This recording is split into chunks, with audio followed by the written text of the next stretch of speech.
What's up, everybody? It's the Power Rankings Podcast, aka the Power Rankings Show. I'm your host, Elliot Harrison. Pleased to be with you on this Thursday. And as always, I'm joined by Marcus. I didn't do it. You didn't do it. I didn't do it. You didn't do that. I was ready for it. I was all prepared. Yeah, I didn't do it. So he is at Marcus_Mosher. If you don't know how to use an underscore, consult your computer. I'm sure it's in the operating manual. You know, they don't do operating manuals on video games anymore. Remember how you used to get like a little booklet in the game and it would tell you like kind of how to play the game a little bit? Now you get nothing. Do you remember the good old days when you could buy like a guidebook to kind of like walk you through a game? Yes. Fun. I mastered a game on PlayStation 1 called Critical Depth. I just absolutely mastered this game. Okay. And most people probably don't know Critical Depth, but you probably know Twisted Metal. Mm-hmm. A lot of people play Twisted Metal on PlayStation 2 and stuff. And it's the same makers. It's the same game, except with submarines. Anyway, so I mastered this game. And then I went on eBay years after I mastered it and found a strategy guide on eBay. It was like gold. And so I'm just flipping through there. I'm like, yeah, I know all that. But I found this one little thing that I had no idea it was buried in a wall. And I was very excited about that. Yeah. Is that a good story? Not really. Yeah, this is your weekly reminder that Elliot was and is a huge nerd. So there you go. You know, I don't appreciate that at all. I don't listen, we both love like older video games, so I can't say that. Yeah. So this is our picks podcast, but obviously we only have two games to pick. But you know, there's a couple of things here, and you're right. I am a nerd. I believe in doing things differently, and I wanted to share a quote with you that I saw this week that was very poignant, I would say. But I want to see if you have anything pressing on your mind to get to first. I know the Dan Quinn news is big. We're going to get to that. Don't laugh. It is. Well, it's big. It's big for the Cowboys. I don't know how big nationally it is, but sure. Hey, some teams were looking at him pretty hard, right? The Giants, the Broncos, you know, those are major jobs. I mean, every NFL coaching job's a major job, right? So, you know, I think it's a big deal. Sure. I guess that's all you got then. All right. Well, I'm going to share this quote with you then. Go ahead. Okay. So, how do I sound over there? I have my mic close enough. Yeah, I don't have to do the Collinsworth slide. Okay, cool. So I was perusing Twitter last night, and I ran across my old colleague Mike Silver retweeted something that I thought was fantastic from at Joey Ix. I don't know who Joey Ix is, but it's a tweet. A friend of the show, actual listener of the show. Is that correct? Yeah, he is. Joey's a good friend of mine. Ah, cool. Well, this is what he shared, and it was a quote from Kevin Demoff from the Rams front office, and I thought this was really, really great. Mm-hmm. He says, there's no proven formula that works, proven over time. The sooner you admit that, the better. How arrogant do you have to be to say, you know what, we're going to do it like everybody else, but we're better at it? That's arrogance. You have to think about your world differently. You have to take risks, and you have to be willing to live with the downside. Now, that's true of any business, Marcus, but I want to read the rest of this because it's really good. And he's talking about how the league is set up here. Mm-hmm. And how they as an organization have done things differently. So he goes on to say, this league is designed for you. That's your favorite, by the way. This league is designed for you to go 500. The draft is, the schedule is, the salary cap is. So you have to try to find your advantage any way possible. But the best way to do it is to do something different that other people aren't doing and then hope that that actually works, which I, again, agree with. He says there's so many ways to do it. Ultimately, you have to do what you think is best for your franchise. The most important thing is have a formula that is not someone else's formula, because the likelihood is if you're executing the same plan, you're not going to be that much better at it than they are. Man, I thought really that was phenomenal. That is exactly the way I feel about business. It's the way I feel about writing. You know, I approach things a different way, and it's I told it, although there are no 500s anymore unless you go 8-8-1. So if you want to avoid, almost did it right. Of course the Steelers would, right? But I just there's so many different parts of that quote that I like, but there are two that really stick out. One is, if you think you're at this point, now we are this is the 102nd NFL season. Mm-hmm. If you think that you are going to be better at it than everybody else, even the salary cap, Marcus, this was the 28th season with a salary cap. If you think that you're going to do it the same way and be better than everyone else, at best, you're going to be marginally better. So you have to try doing different things. And the second part of that I thought was, really interesting, is that if you do decide to do it the traditional way, the amount that you're going to be better is basically what he's saying is going to be incrementally. Yep. And so I don't know your thoughts. No, I really like it. I actually saw that quote yesterday, and I agreed with everything he said. This league is set up to have parity. It's set up so a team can be first in the division one year and last in the division the next year. The teams that can be a fraction of a percentage better in certain areas are the teams that ultimately have success. Now, the one thing I want to mention kind of in that quote is, he says something to the effect of everybody tries to do things the same way and you've got to branch out and do something different. I think that's the part of the NFL that maybe you don't like the most, right? Everybody thinks if you get a franchise quarterback, that's the only way to win. And if you don't have a franchise quarterback, you don't have a chance. Yes. You think it's still possible, and maybe this weekend's a good example, that you can win football without having an uber elite quarterback. Yeah, we should say when you're saying you specifically mean me. I mean you, yeah. You're right.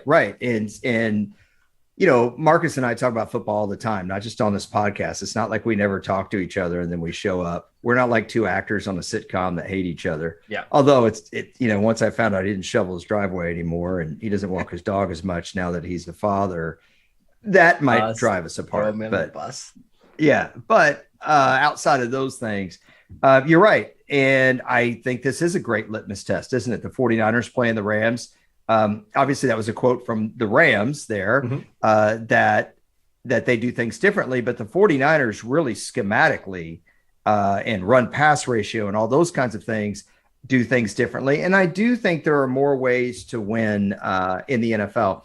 This kind of segues into a different conversation that Marcus and I had on the phone that we weren't necessarily planning to do on the podcast or anything, but it's a good thing to carry over, which is Marcus and I talked, and he said that, hey, did you hear the news that Dan Quinn is staying in Dallas? And so I guess I didn't really have to walk you through the entire conversation. We talked about other things too. But yeah, I don't know why I felt like, we should have just played that recording as our podcast, I guess, right? Yeah, I sounded like someone at the mall. And then he said, anyway, point being is, right now, so you have Sean Payton left the Saints.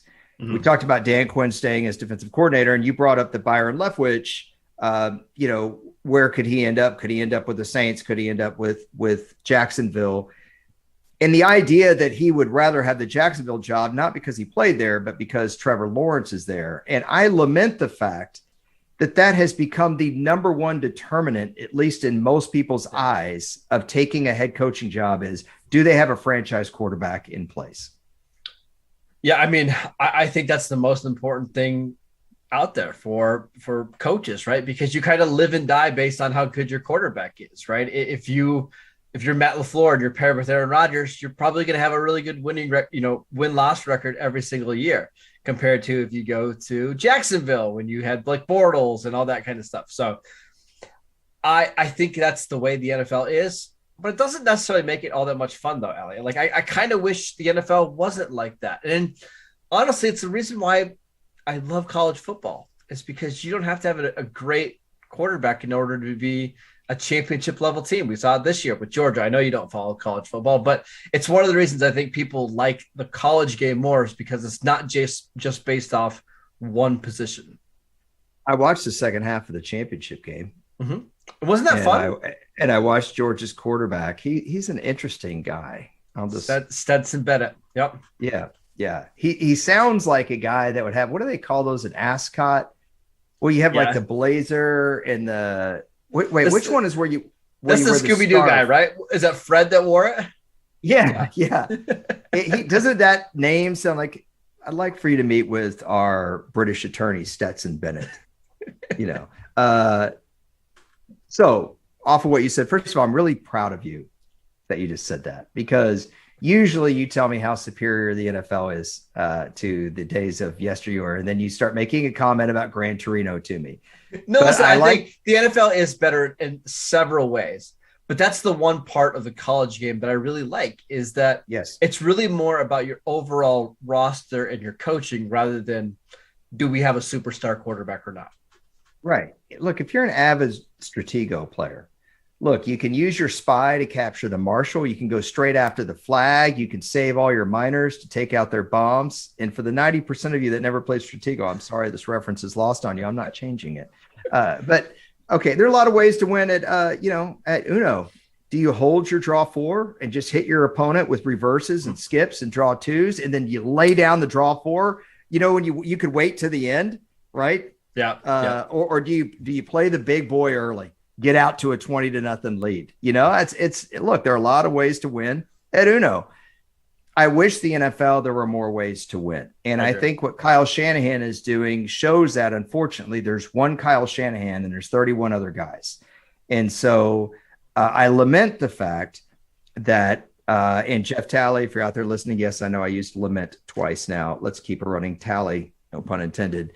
I just wish that there were different ways other than, do you have a franchise quarterback or not? It's like, if you don't, your season's done. Well, that's BS, man. That's total BS. Now, the rules changes have made it that way to where quarterback is way too important. I don't know what we do about that as a sport, and it's not really up to me. It's up to the competition committee.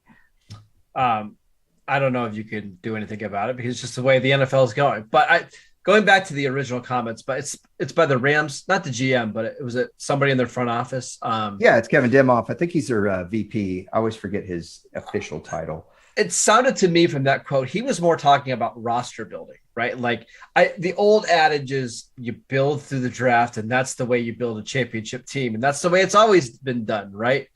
And I think the Rams are saying, no, you don't have to do that. Look, we've traded away our first round pick until 2029 or whatever it is. I mean, I think that's what he was getting at. And people made fun of him at the time for trading for Von Miller and trading for Jalen Ramsey and trading for Matt Stafford. And now they're 2 games away from winning the Super Bowl. I think that's what he meant more by doing things the same way as everybody else. You don't have to just win by drafting well. He's the COO of the Rams, Kevin Demoff. That's why I can't ever remember. Every team has got a different kind of corporate structure. Some have VP, some have their GM kind of does both duties. I mean, these teams are all independent businesses. If you want to go super deep dive business, it's an oligopoly. That's what the NFL really is. But that article where that quote comes from that was retweeted was Mike Silver's article on the Rams on Bally Sports. So check that out. Mike's a good writer. But yeah, it's, what else can you say other than that's just a perfect way to put it? Yeah. Going back to Leftwich real quick before we get into the championship games, because we are going to be picking the games today. You had mentioned to me that, Jacksonville's a great fit. And I feel like, gosh, if you played it, for an organization and I don't want to say you recovered your reputation there, but it was a rough go at first for Byron Leftwich there. He kind of got outplayed by David Garrard. He did get outplayed by David Garrard. Yeah, he did. Yeah. And as the Jacksonville fan base seems to be, still very much pro Byron Leftwich. Do you want to go back to that team just because Trevor Lawrence is there? And with the Saints, you don't know what the future is. Jameis coming off an injury, Taysom Hill. Jameis is a free agent also, isn't he? I believe. Yeah. I mean, I would just rather follow Urban Meyer than I would Sean Payton, right? Like, there's a lot of expectations with, following Sean Payton, and that cap situation is not great. Where Jacksonville's the opposite, right? There's no expectations, and there's a bunch of cap space, and the books are pretty much cleared going forward. And I do think it helps to have some familiarity, right? Like, he knows the Jacksonville fans, he knows the owner and how the business works. I think those are all positive things for him, even though maybe his career didn't go exactly the way that he hoped it. Is that a polo signal on your sweater? Yeah, it is. Do you like it? I almost wore a polo shirt today. That would have been amazing. You can get polo at TJ Maxx. I don't know. This was a gift, so I don't know where somebody bought it. I didn't. Okay, I didn't. I didn't know. That's not a knock on TJ Maxx. Actually, listen, TJ Maxx is the GOAT. Yeah, we want them to sponsor the podcast. Oh, I would love it if TJ Maxx. I already ruined Spectrum for us, but unlike Spectrum, I like TJ Maxx product. Yeah, so do I. So why don't I just ruin Spectrum a little more, just in case Spectrum was thinking, hey, we kind of like these guys, even though, never mind. Wouldn't it be so amazing? Imagine this scenario. Okay. So all these coaching vacancies get filled, right? And a lot of people are talking about how it's taken so long for any of them to get filled. So all these coaching vacancies get filled. What have we had? 2 down so far, right? 2 of the 9. Yep. We got Nathaniel Hackett in Denver, the Packers offensive coordinator. And then we got Matt Eberflus, the Colts defensive coordinator, signing on with Chicago. Hey, he earned that gig. Interesting for Chicago, that didn't have Vic Fangio as head coach, but now gets a guy like this. Fangio, bring it back bring it back to Tampa 2 to Chicago. It's great.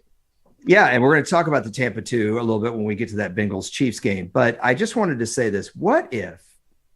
So 8 of the 9 jobs get filled, and the Saints is the last one standing, and the least sexy guy gets that job, or the guy that people think is least qualified or whatever. And he's having to take the job to do what you said, follow Sean Payton's footsteps, and not sure the quarterback and all the speculation. Do they re-sign Jameis Winston coming off what Jameis have an ACL, I think? Yep. Yeah. Okay. And then what's Taysom Hill, right? What's Taysom Hill?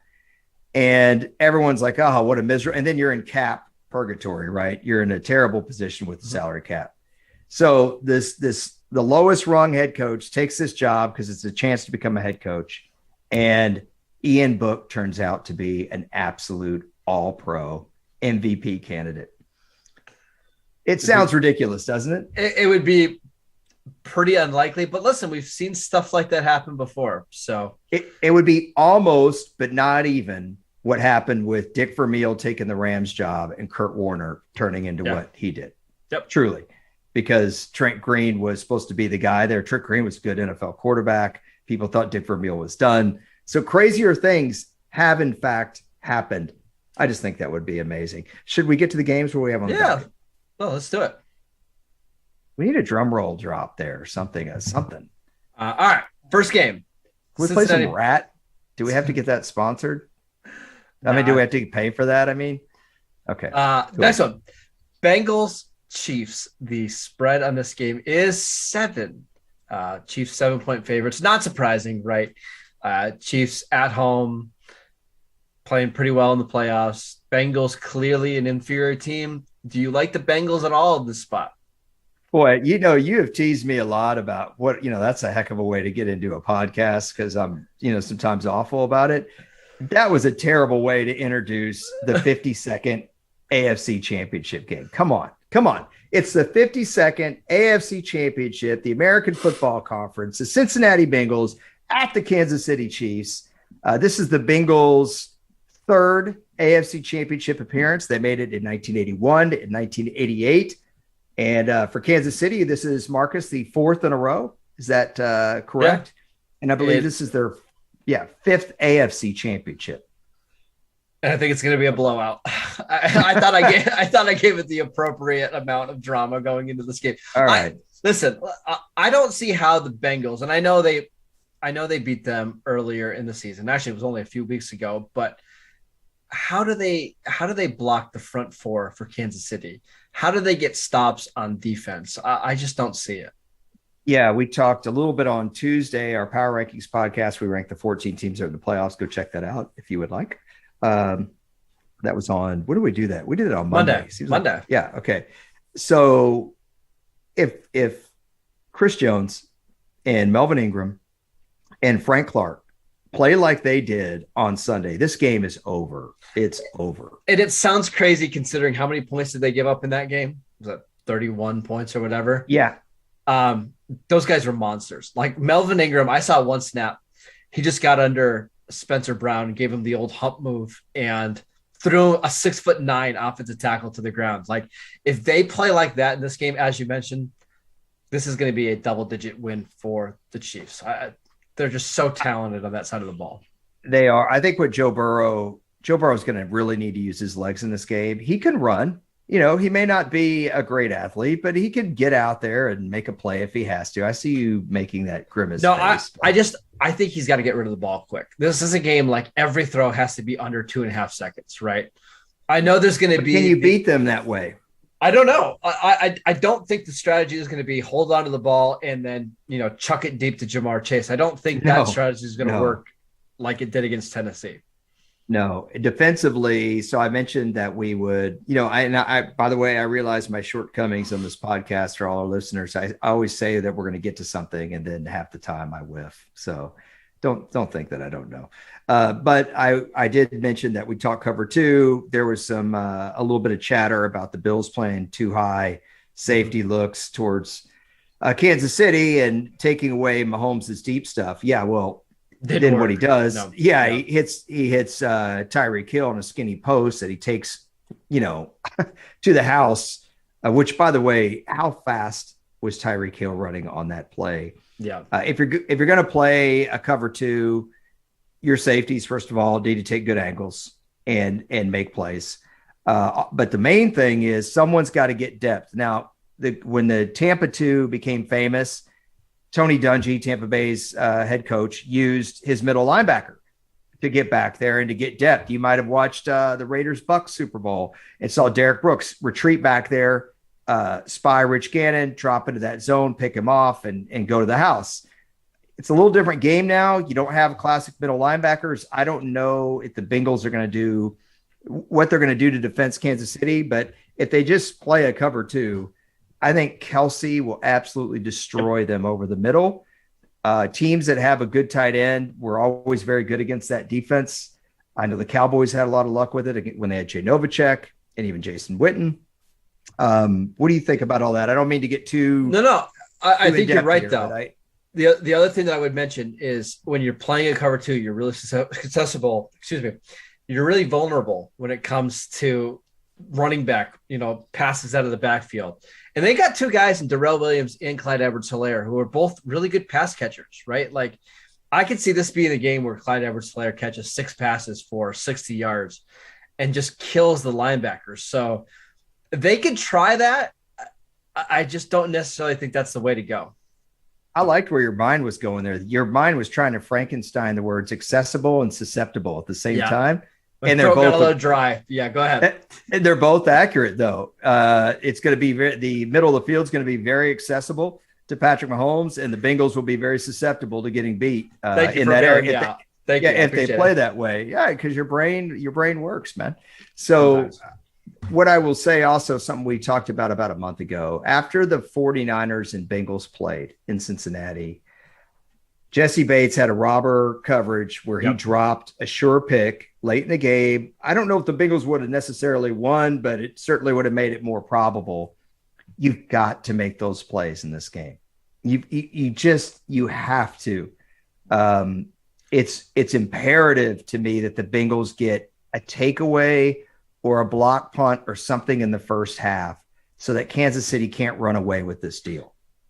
What do you think the Bengals need to be in the turnover department in order to win this game? Like +1, +2? +2. And I should say, I realize that a block punt is not the same as a takeaway. I just kind of conflated the two. It kind of is a big play. Yeah.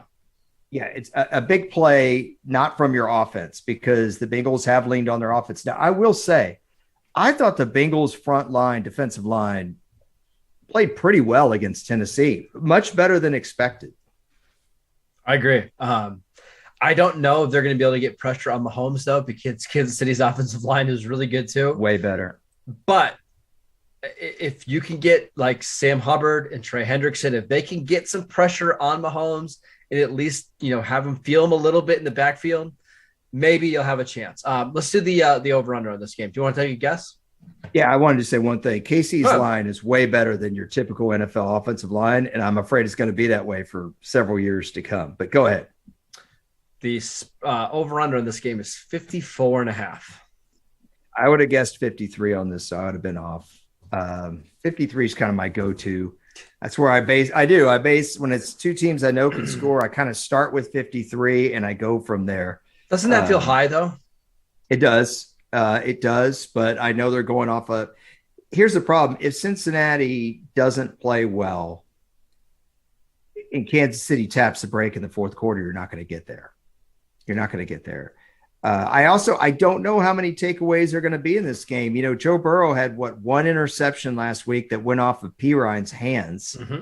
Sorry for popping that P on Perine. And then, did Mahomes throw a pick last week? I don't think he did. No. So, unless you get some fumbles like you got in Tampa Bay Rams game, but the reason I'm mentioning that is that's one way that a blowout can easily hit the over is when you have all these mistakes. But when you have one team that's comfortably ahead and they tap the brakes in the fourth quarter, you're not going to get there. I agree. I think the Bengals, if they win this game, they're going to have to win it like 27-24, right? Mm-hmm. And the Chiefs, I think the Chiefs are ultimately going to win this game like 31-21, and that's the under. So I think that's where I would lean here. So you would lean the under more than you would the spread, with the Bengals being a 7-point underdog.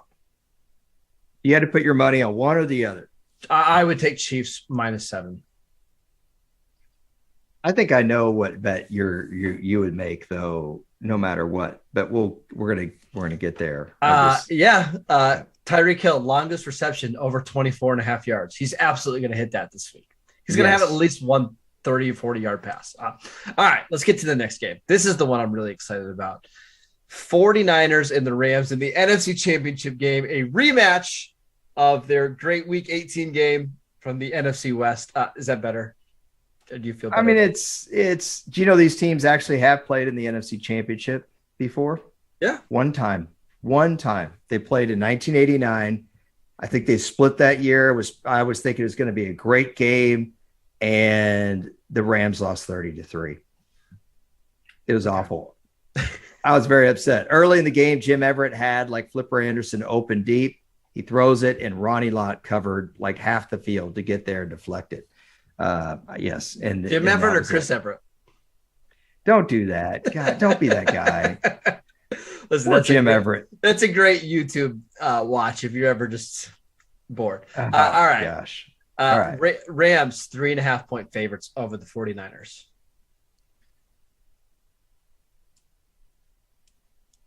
I like how long it's taking you to figure this one out.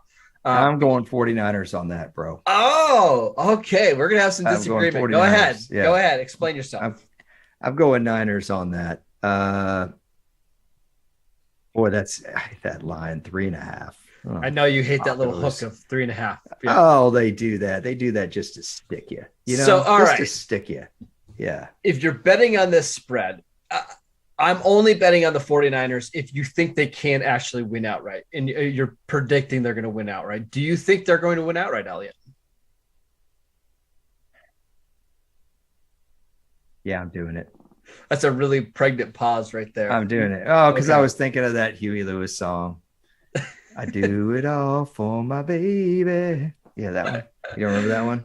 No. I heard it the other day, and when I said I'm doing it, because at the end of the song, all they do at the end of the song is go, doing it. And it's just constant. Yeah. I'm going Niners. Yeah. All Robbie right. Gould from 54 yards out wins it in LA.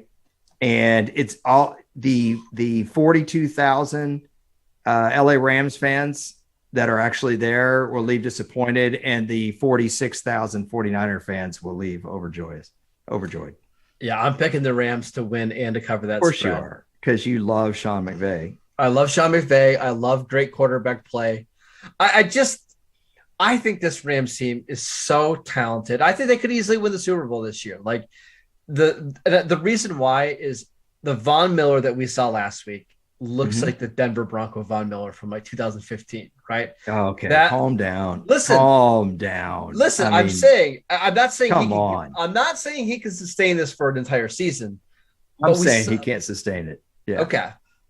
We saw the flashes of it, right? Like that strip sack he had against Donovan Smith was unbelievable. And if he can get some pressure on that left-hand side and Aaron Donald wrecks this game, remember the 49ers were down 17-0 in this game in week 18 in Los Angeles. Like, it's still a bad matchup for them, even though they won that game. I think the Rams get their revenge. Even my dog doesn't like that. I don't know if you heard him, but I agree, Cassius. You tell him. That's a bunch of, that was a cruddy analysis. By the way, Banana Republic stock down 1% today. Just filling you in. Well, I think I know why. Because they saw Kyle Shanahan's outfit in Lambeau, and they're not nearly as metro as, it was your kind of typical puffy jacket. Tom Brady wouldn't be caught in a jacket like that. I'll tell you that right now, Sorry. I can't wait to see those two coaches on the sideline. You are never going to see two more stylish coaches in the NFL. You kind of look like, you look like you could be one of Sean McVay's brothers. And like they show you in the press box, like with the rest of the family, and you've got like a Rams jersey on, and you have like a black hat that says NFL on it, like Rob Lowe, and they placed him in the stands because you don't really ever wear the gear. You think I'm drinking like some chai tea or something? What am I having up there? Oh no. You're his black sheep brother. That's, like you've got hot dogs out and a couple of beers. And, hey, let's do it. I'm good. That's works for me. Yeah. Back to the actual game, Elliot. Let's look at the total here. 45.5. That seems. You didn't even let me guess. Yeah, that's low. You were going to guess 45, so I got it. I don't know what I was going to guess on that. I wouldn't lie. I wouldn't just say it to make myself sound good. I told you before, it's a useless skill. Yeah, man. It does seem a little bit low. I think I would be inclined to go the over here, but I'd rather bet on the 49ers to win. Okay. As opposed to that. But let's talk about what you would really, a couple things. I need to explain my 49ers pick. I didn't really do much there. Too busy talking about Sean McVay with his shirt off and you guys trying to get a creatine sponsorship for the show. We're waiting for creatine here. Yep. Yeah. Do you remember Andro when that was the big thing? Because Mark McGuire had it in his locker. Yep. Oh, I forgot you don't like baseball. I always forget that. I was a baseball fan during the steroid era. Don't worry. Yeah, and the Rams were in St. Louis at that time. So I don't know what that had to do with anything, but I'm serious about there being half the stadium being 49ers fans. Oh, yeah. I'm not kidding. No, it will be. There might be more 49er fans there than Rams fans. I would not be surprised at all.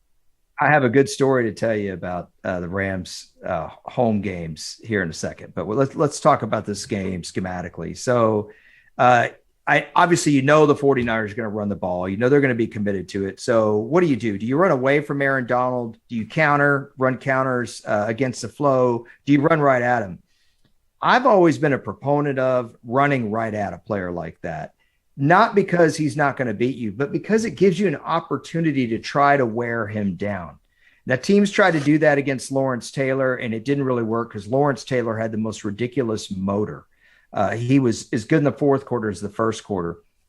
I'm comparing him to Lawrence Taylor because at this point, Marcus, other than maybe Reggie White, I don't know who to compare Aaron Donald to. I think he's in that class. This is not hyperbole.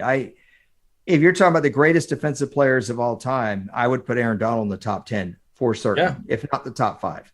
I agree. So I think that's the way you do it. Wear him out a little bit, make him play the run, and then maybe that will help you so as to not, because you don't want pressure in Jimmy G's face.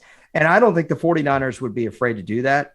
Also, with Debo, I think you have to be creative with how you use him because the Rams are not just going to let him beat them.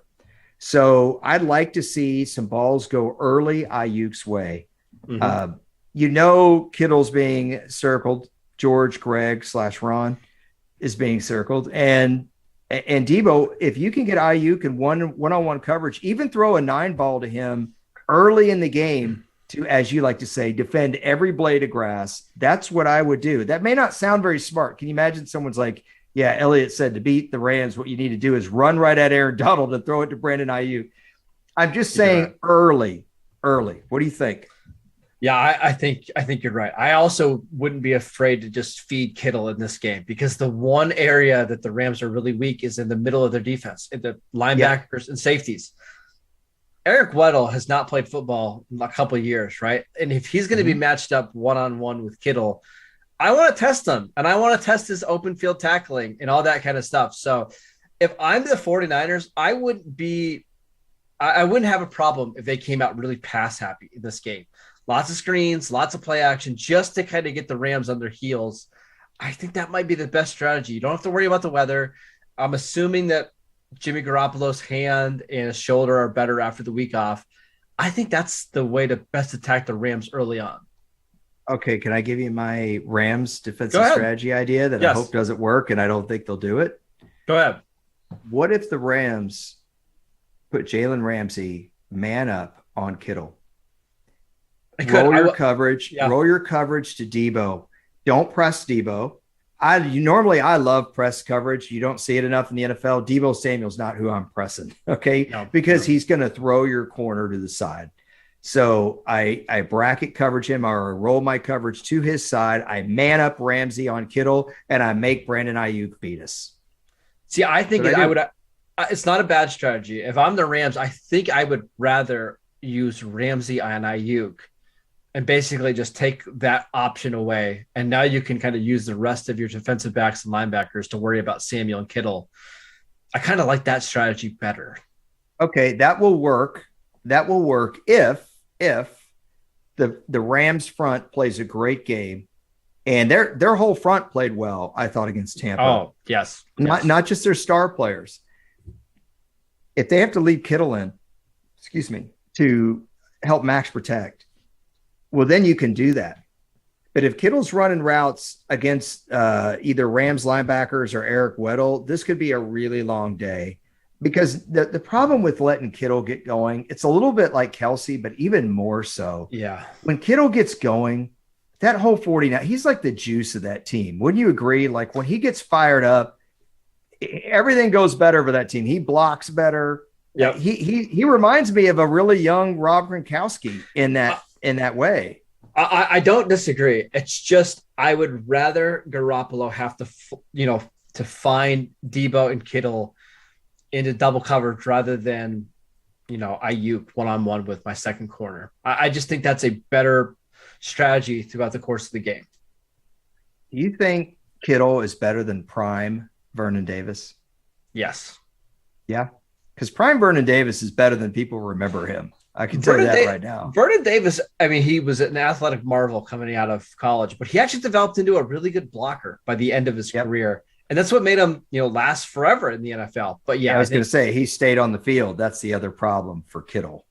When Kittle's healthy and playing at the peak of his powers, he's awesome. He's really, really good. He's awesome. He's one of those guys that just ignites your team, and if they let him get going in that game and he doesn't have to stay in and protect, look out.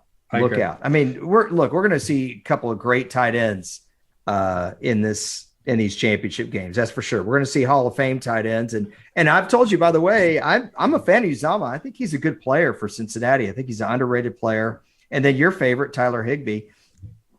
Hey, listen, we always talk about like trends on what you need to win a Super Bowl and stuff. Maybe you just need a good tight end.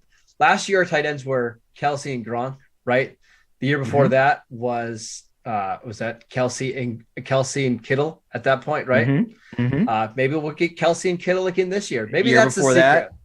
Year before that, Gronk made the big catch down the seam to put the game away for the Patriots. Yeah. That would have been Gronk and a young Higbee. The year before that, Trey Burton threw a pass to Nick Foles. We also had Zach Gronk Ertz in that game. And you had Zach Ertz. Yeah. The year before that, okay, now we're into Austin Hooper territory. So I don't know. He's not bad, though. He's not bad. No. Year before that, you had Greg Olsen, and I think Owen Daniels was the Broncos tight end. Or was it Julius Thomas? No, it was Julius Thomas. Well, they were both there, weren't they? Yeah. Or maybe I'm wrong on Owen Daniels. I have to think about that. Julius Thomas was definitely. I thought Owen Daniels made a big catch in that Super Bowl, but I maybe Julius Thomas is a good tight end too. Except, where did his career go once Peyton Manning? What happened? What had happened? It's all right. Okay, now I want to know if Owen Daniels caught a big pass in that game. So, anyway, All right, so let's talk about what you're going to bet on, because I already know what kind of bet you. What I did bet on. You already made a bet just for the Chiefs and the Rams to win straight up. I know you did. You betcha I did. Yeah, I know you. I was right. Aha! Did he? 46 catches for 517 yards that year. That's a nice little productive season. Yeah, and a great hair part. Daniel's always had a strong hair part, very strong. Okay. Chiefs, Rams, you just bet them on the money line straight up to win. You can get them at like plus 110. I like that quite a bit. The two favorites winning both at home. I think that's a good bet, and I would really, really enjoy that Super Bowl. So talk to us like we're all fifth graders.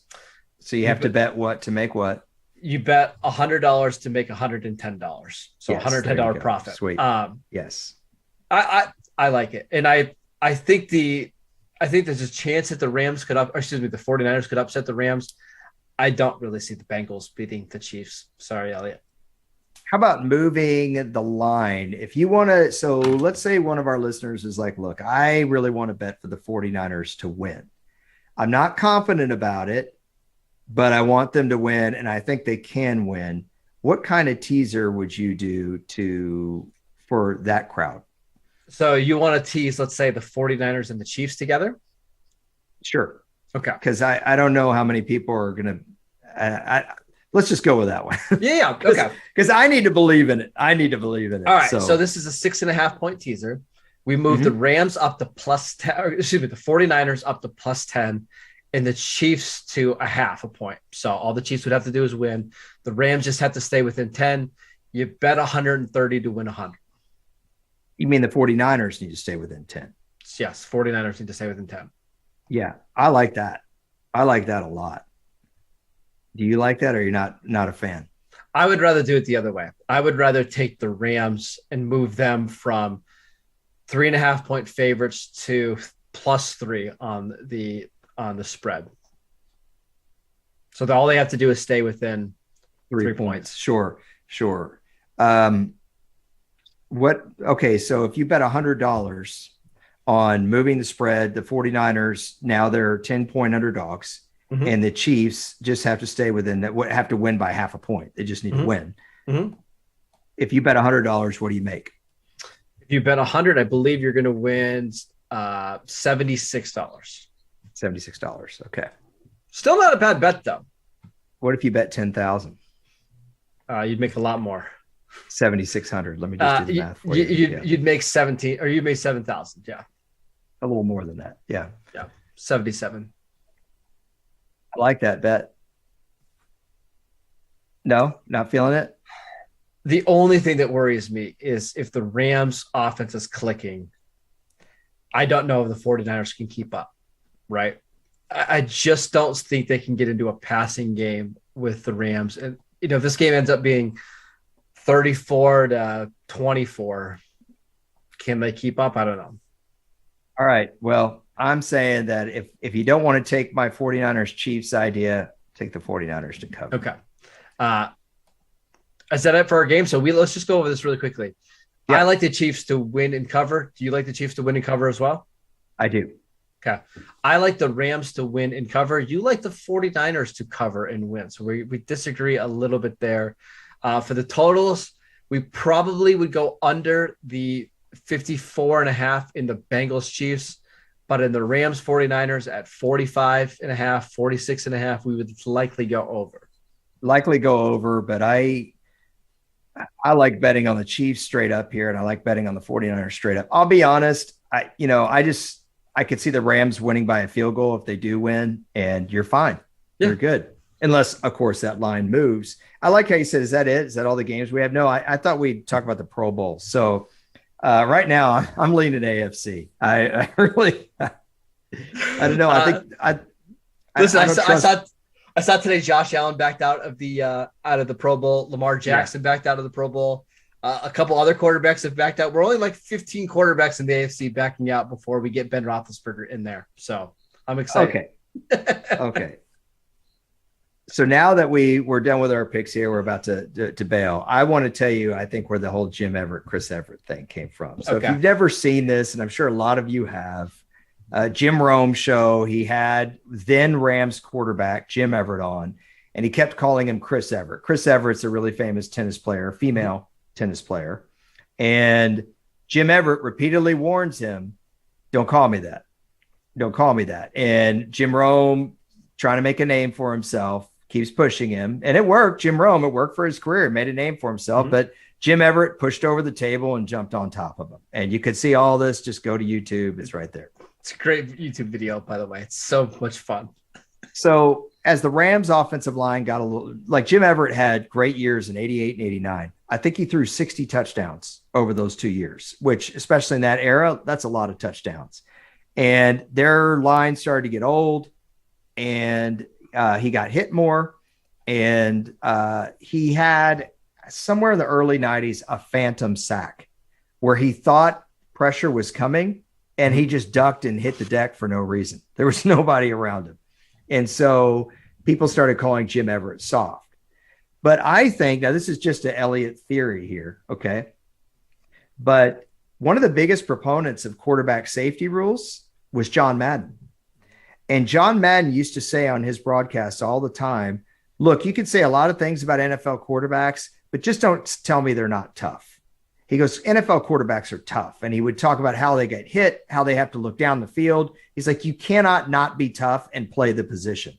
And in that era, he was absolutely right. And I really think he was kind of defending partially Jim Everett there, because that's the guy that people said that about the most. So there you go. There's a little bringing it all full circle here. So I didn't know if you knew that John Madden was a big proponent of protecting the quarterback. Maybe not too much.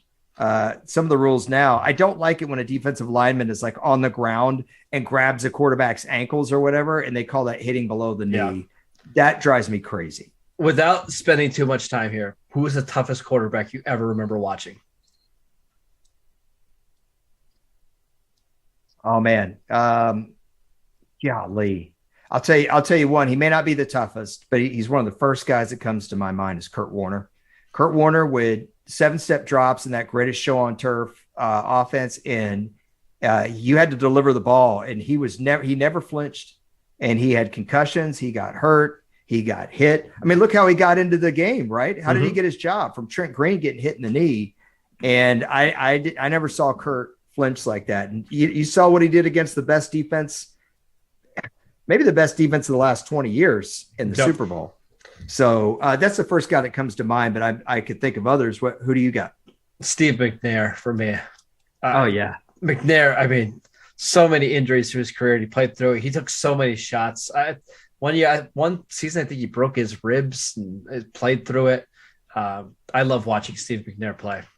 Yeah, the Super Bowl 34 against the Rams, there's that play on that drive where he's got two Rams linemen. I think it was Grant Wistrom, and I can't remember if it was DeMarco Farr, basically hanging on him. He pulls out of it and dumps the ball down the field. That last drive to get Dyson in position at the 1-yard line was awesome.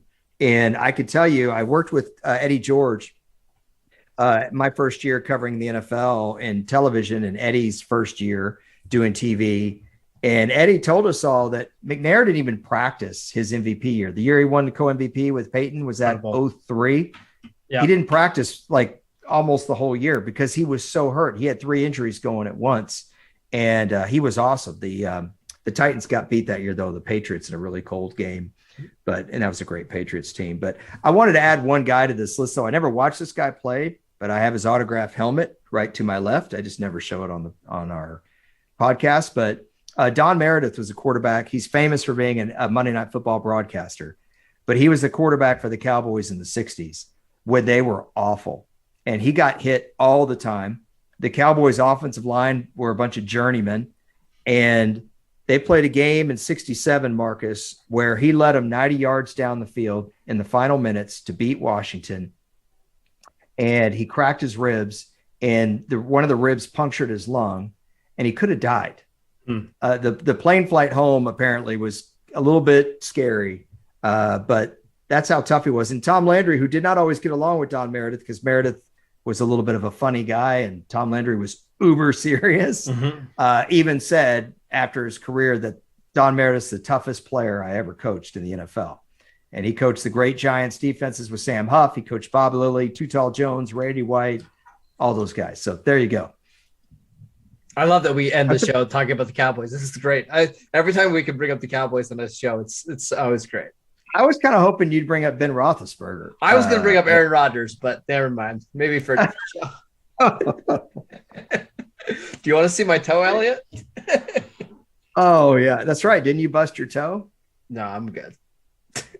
All right. We got to do it. We have a different over-under we need to do on my dog, but we'll save that for next week. That's it for us now. You have any last word you need to on your mind before we go?